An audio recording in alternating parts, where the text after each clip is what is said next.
오늘은 종료주일입니다. 예수님이 우리의 왕이 되십니다.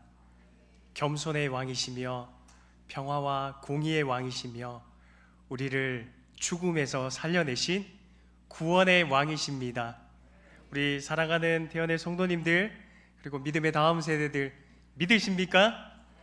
믿으신다면 우리 하나님을 향하여서 주 다윗의 자손이여 찬송하리로다 한번 외쳤으면 좋겠습니다.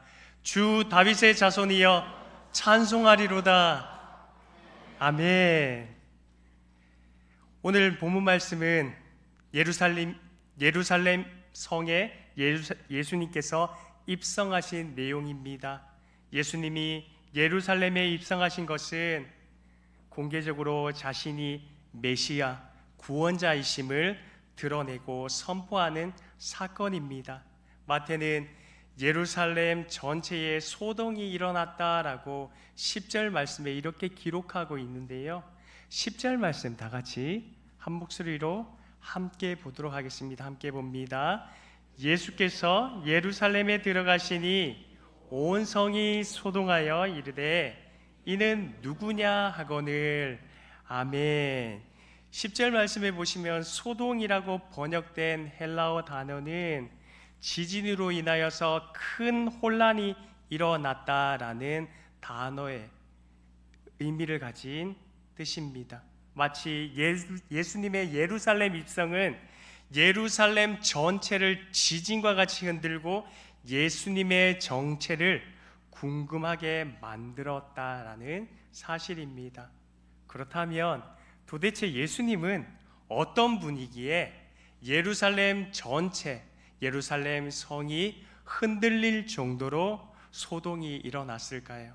또한 이 사건을 대하는 우리는 어떠한 모습으로 주님을 따라야 될까요?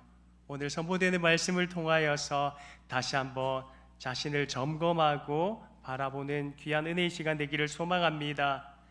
종료주일 현장으로 다 같이 시간 여행을 한번 떠나보도록 하겠습니다. 오늘 본문 7절부터 9절까지의 말씀인데요, 한 절씩 교독하고 마지막 9절은 합독하도록 하겠습니다. 제가 먼저 7절 말씀 봉독합니다. 나귀와 나귀 새끼를 끌고 와서 자기들의 겉옷을 그 위에 얹음에 예수께서 그 위에 타시니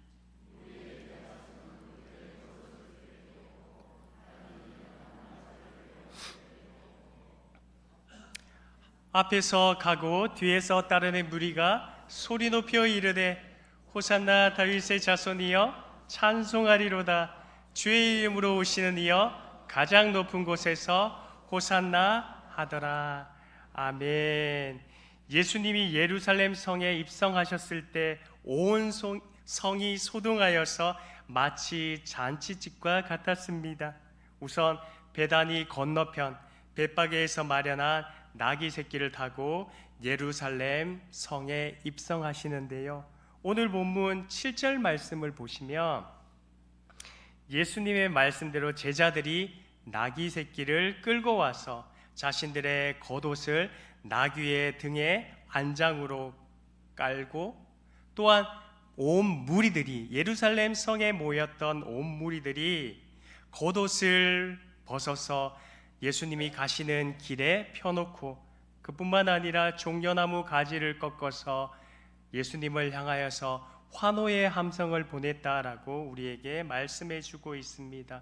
예수님께서 입성하시는 그 길이 마치 주단을 깔아놓은 것처럼, 영화제가 펼쳐지면 빨간 레드 카펫이 깔려있는 그 모습처럼 예수님의 예루살렘 입성을 환영하고 찬송했음을 우리는 보게 됩니다. 그렇다면 예수님께서 예루살렘에 입성하셨던 그 두 가지 큰 의미가 무엇일까요? 그 의미는 첫째로 인류의 구원을 하기 위해서 메시아 구원자로 오셨음을 공개적으로 이제 나타내신 그러한 사건입니다. 두 번째로는 딱 일주일 후에 부활의 승리를 미리 선포하는 의미에서 예수님은 예루살렘 성에 입성하셨습니다. 이날은 종려주일에 최고의 장면이 펼쳐지는데요. 그 최고의 장면이 바로 9절 말씀에 등장합니다. 9절 말씀에 보시면 예루살렘의 온 성도들, 온 사람들이 어린아이, 남녀노소 할 것 없이 소리 높여 예수 그리스도를 향하여서 호산나 다윗의 자손이여 찬송하리로다 라고 그렇게 고백하고 있습니다. 이것이 마지막 피날레의 모습인데요. 어린아이부터 온 예루살렘 거민들이 종려나무들 흔들며 예수 그리스도의 승리를 찬양하고 그분의 이름을 높이고 있습니다. 그런데 여기서 한 가지 의문이 듭니다. 예수님께서 승리의 왕으로 예루살렘에 입성하시는 것이라면 정말 멋진 준마나 백마를 타고 아니면 전차를 타고 기병대를 끌고 예루살렘 성에 입성해야 될 텐데 예수님은 아직 한 번도 타보지 않은 그것도 나귀 새끼를 타고 예루살렘 성에 입성하셨다라는 사실입니다. 그 이유에 대해서 4절과 5절 말씀을 통하여서 우리에게 알려주고 있는데요. 4절과 5절 말씀 성경을 보시고 한 절씩 교독하도록 하겠습니다. 제가 먼저 4절 말씀 봉독합니다. 이는 선지자를 통하여 하신 말씀을 이루려 하심이라. 일러스되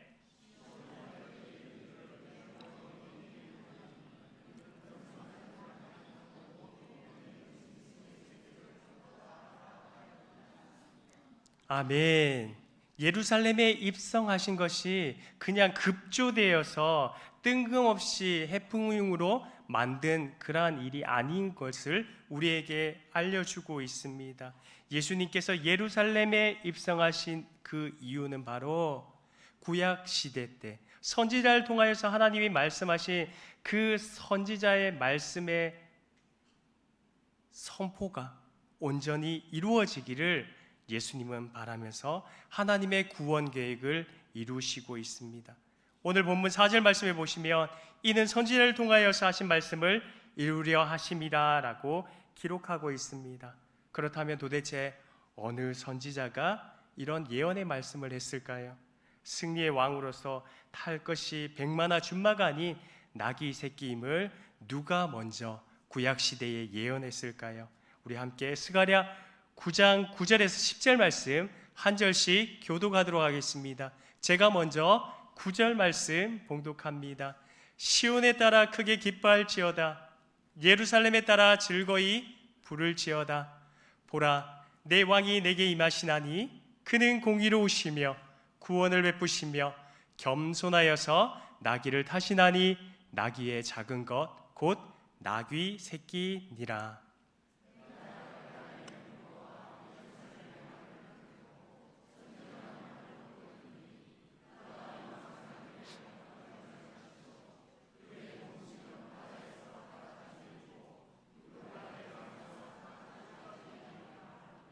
아멘. 구약시대에 스가랴 선지자를 통하여서 하나님께서 주신 말씀, 이 예언의 말씀을 성취하시기 위해서 예수님은 나귀 새끼를 타고 예루살렘 성에 입성하셨습니다. 그렇다면 스가랴가 미리 본 메시아는 어떠한 특징을 가지고 있었을까요?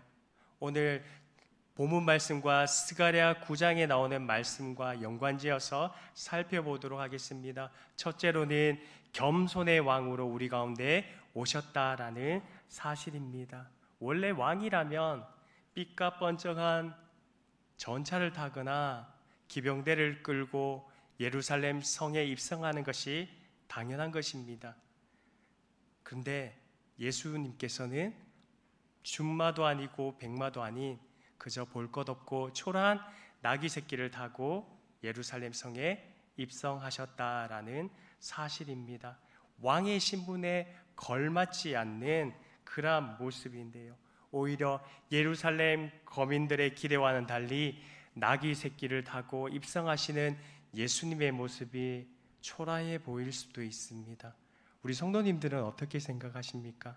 하지만 스가랴 9장 9절 하반절 말씀에 보시면 겸손하여서 나귀를 타셨다라고 우리에게 말씀하고 있습니다. 그것도 나귀의 작은 것, 나귀 새끼를 타셨다라고 말씀하고 있습니다.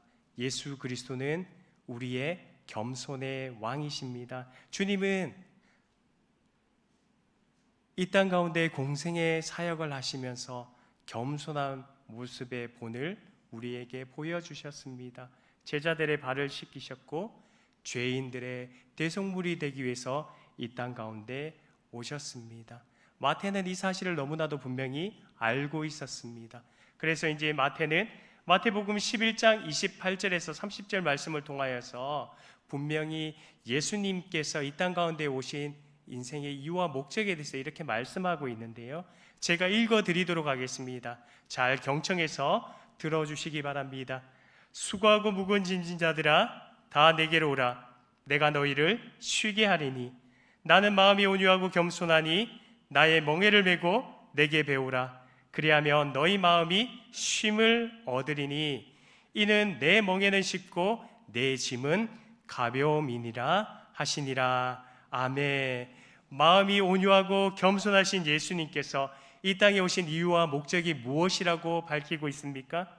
인생에 수고하고 무거운 짐진 자들, 그들을 쉬게 하고 무거운 인생의 짐과 굴레, 죄의 멍에를 주님께서 대신 지기 위함이다라고 밝히고 있습니다. 여러분은 겸손의 왕이신 주님의 마음을 얼마나 담고 살아가고 있습니까? 사도 바울도 주님의 그 겸손의 마음, 그리스도의 마음을 빌립보서 2장 6절에서 8절 말씀을 통하여서 우리에게 이렇게 교훈하고 있는데요. 이 말씀 한 절씩 교독하도록 하겠습니다. 제가 먼저 6절 말씀 봉독합니다. 그는 근본 하나님의 본체시나 하나님과 동등됨을 취할 것으로 여기지 아니하시고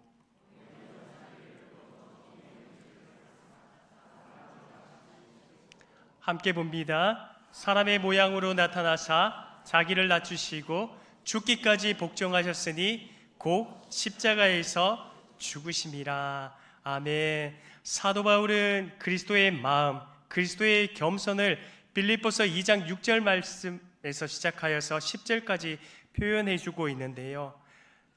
예수님의 겸손을 세 가지로 묘사하고 있습니다. 먼저는 하늘 영광 버리시고 이 땅 가운데 스스로 낮아지셨다라고 말씀하고 있습니다.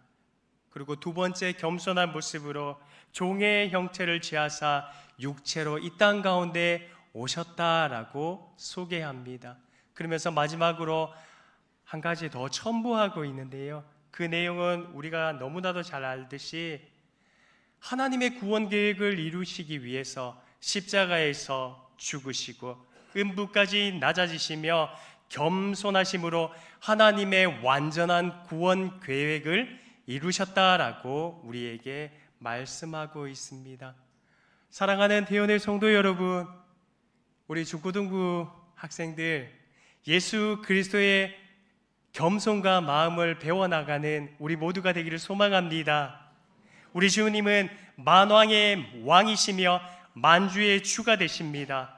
그러나 자기 자신을 높이지 않으시고 하나님과의 동등된 그러한 권능과 영광을 가지셨지만 우리를 구원하시기 위해서, 우리를 만나시기 위해서, 우리와 소통하고 죄로 인하여서 죽어가고 신음하고 있는 영혼들을 회복하시기 위해서 이 땅 가운데 친히 스스로 낮아지셨다라는 사실입니다.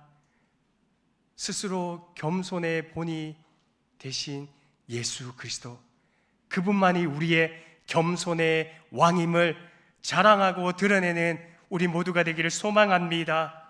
예수 그리스도의 마음과 예수 그리스도의 인격과 성품을 본받아 삶의 자리에서도 그리스도의 향기와 그리스도의 편지로 이 땅을 살아가는 우리 모두가 되기를 주님의 이름으로 다시 한번 축복합니다. 그렇다면 두 번째로 예수님께서 이 땅 가운데 왕으로 오신 그 두 번째 특징은 무엇일까요? 그것은 스가랴 선지자가 이렇게 말씀하고 있습니다. 공의와 평화의 왕으로 오셨다라고 소개하고 있습니다. 스가랴 9장 9절 상반절 말씀에는 이렇게 기록되어 있습니다. 내 왕이 내게 임하시나니 그는 공의로우시며. 아멘. 이렇게 예수님에 대해서 소개하고 있습니다. 보편적으로 인간은 권력과 재물이 많아지면 공의와 정의와는 거리가 멀어지는 것이 인간의 속성입니다. 인간의 죄된 속성인데요.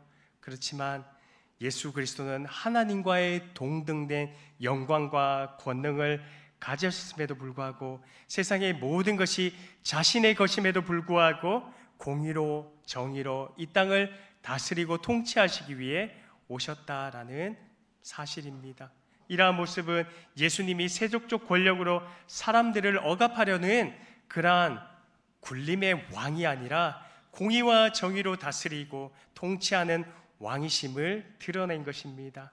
예수님은 자신의 백성들을 통치하시되 가장 낮은 자리에서 섬김과 사랑으로 다스리시는 공의와 화평의 왕임을 기억하셨으면 좋겠습니다. 스가랴 9장 10절 말씀도 제가 읽어드리도록 하겠습니다. 한번 경청해서 들어주시기 바랍니다. 내가 에브라임의 병고와 예루살렘의 말을 끊겠고 전쟁하는 활도 끊으리니 그가 이방 사람에게 화평을 전할 것이요 그의 통치는 바다에서 바다까지 이르고 유브라데 강에서 땅끝까지 이르리라. 아멘. 예수님께서 예루살렘 성에 입성하신 것은 우리에게 참된 평화, 참된 안식을 주기 위함입니다. 그래서 우리가 잘 알듯이 예수 그리스도가 계신 곳에 세상이 경험하지 못하는 참된 안식과 참된 평화가 있습니다. 우리가 속한 가정과 직장, 사업장, 그뿐만 아니라 우리가 섬기는 대구 태연교회 가운데 이 나라 이민족 모든 세계 열방 가운데 우리의 공의의 왕이 되신 예수님의 통치와 다스림으로 인하여서 화평이 세워지고 공의와 정의가 실현되는 나라와 민족이 되기를 주님의 이름으로 축복합니다. 만일 공동체에 갈등이 있다면, 분열이 있다면 다시 한번 예수 그리스도의 평화의 마음을 우리가 가져야 합니다. 참된 평화는 인간과 하나님의 관계가 회복되어만 경험할 수 있는 평화임을 기억하셨으면 합니다. 사도 바울도 이 참된 평화에 대해서 너무나도 잘 알았기에 에베소서 2장 14절부터 17절 말씀을 통하여서 평화의 왕이신 예수 그리스도께서 어떠한 화평과 화목을 이루셨는지 우리에게 소개해 주고 있는데요. 에베소서 2장 14절부터 17절까지의 말씀도 한 절씩 교도하도록 하겠습니다. 제가 먼저 14절 말씀 봅니다. 그는 우리의 화평이신지라 둘로 하나를 만드사 원수된 것 곧 중간에 막힌 담을 자기 육체로 하시고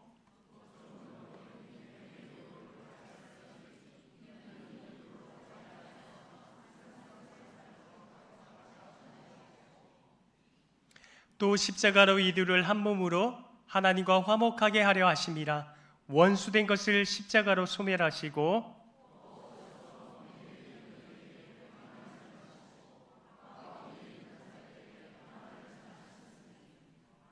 아멘. 십자가는 몇 개의 기둥으로 구성되어 있습니까? 2개의 기둥으로 구성되어 있습니다. 율법의 돌판도 2개로 있습니다. 하나는 하나님 사랑, 하나는 이웃 사랑의 내용입니다. 율법의 돌판이 하나님 사랑, 이웃 사랑으로 구성되어 있듯이 십자가도 2개의 기둥으로 되어 있습니다. 수직적인 기둥과 수평적인 기둥인데요. 이 수직적인 기둥은 바로 죄인인 우리와 하나님의 사이를 갈라놓은 죄라는 그런 막힌 담. 또한 수평적인 관계에서는 유대인이라는 선민사상과 특권의식을 가진 그들과 이방인들, 그들 사이에 막힌 담, 이 담을 누가 허무셨다라고 소개하고 있습니까?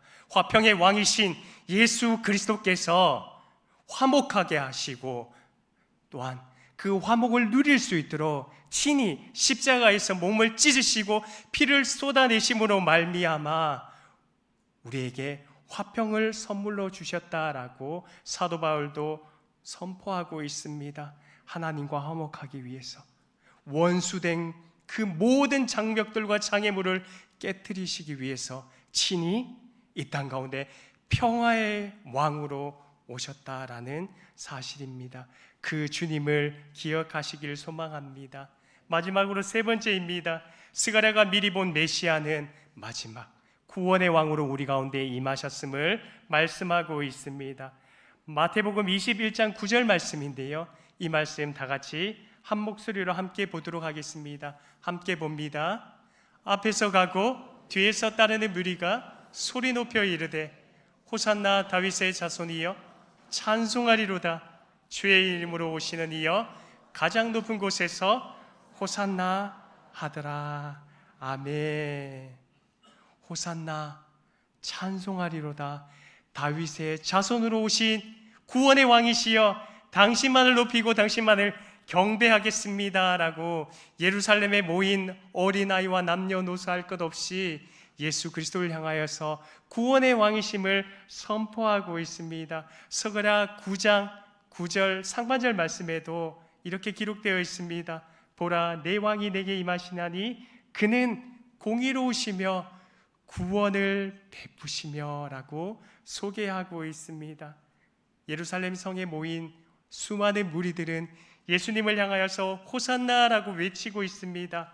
호산나는 하나님께 복을 구하는 간절한 기도의 표현이기도 한데요, 주여 우리를 구원하여 주시옵소서라는 그러한 의미를 가진 단어입니다.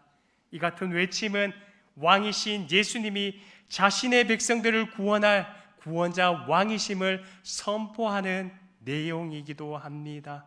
그 이름이 바로 예수라는 이름입니다.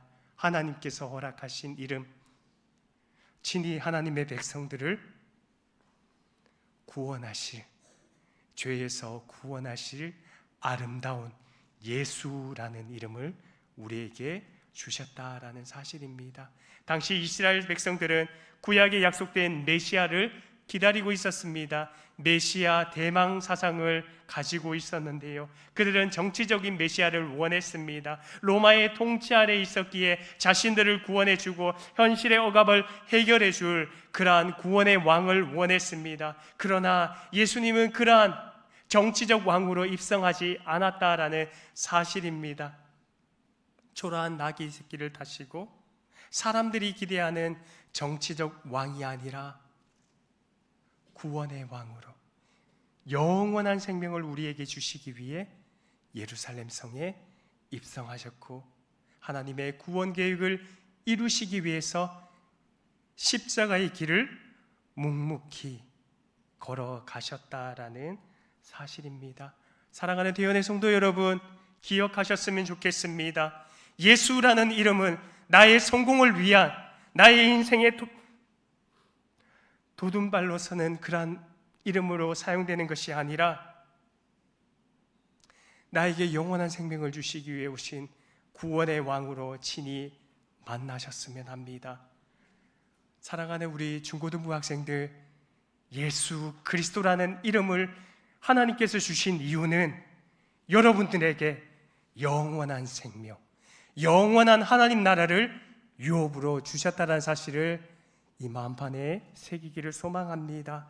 그렇기 때문에 우리는 현실적인 문제를 위해서 기도하고 간구하며 예수 그리스도께 구하는 것이 아니라 하나님께서 우리에게 영원한 생명 주신 것에 힘입어 그 은혜에 반응하며 주의 사명 감당해야 할 것입니다.